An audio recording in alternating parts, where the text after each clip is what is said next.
Bo pulls a cold McChicken sandwich out of his camo backpack and asks if I want one. I got like 10 of them, he leans in and whispers. They ain't got anything this good in Afghanistan. We're 7 hours past getting left in a rural Kansas parking lot by a Greyhound driver with a full bus and still hours away from the next ride. In my memory, it is always August in Kansas. The cicadas buzzing like a power plant in the late sunset, the air thick and wet with history, bleeding Kansas and all that. But it could have been early April. It must have been. I was on my way north for a poetry show, and Bo was just back from the war, hoping to surprise his family for a birthday or baptism. I forget. After a while, Bo asks if he can borrow my cell phone.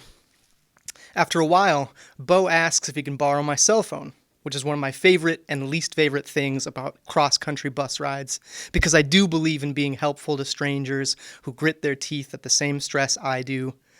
But you know how expensive a phone is. I hate the idea of private property, at least. And I recite an old Steinbeck quote to myself sometimes, something about the I versus the we, and owning and freezing. I forget. I spend 40 minutes trying to cancel my gig and find a friend to pick me up until Bo convinces me to wait it out with him at the bar across the highway. And then whiskey in the jukebox.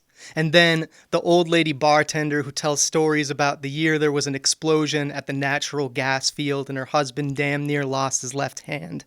And then a sweet hangover of strangers. And then the best pool I ever played in my life. 3 balls sunk on the opening break. True story.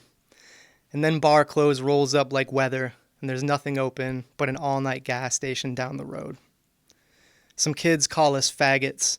And Bo lets out a lazy curse in their direction, says, "We'll fuck you up, fuckers. And then he tells me about the war, about the 6 men he's killed, how strange it was to look through a scope and see a person oblivious, a person who doesn't think but knows their heart will keep sending blood to their limbs, at least for a while, and is wrong." Bo doesn't know I'm a writer. I wait until he steps outside to smoke, pull out my notebook and quickly scribble what he said. And when he returns, I feel like I'm looking at him through a scope.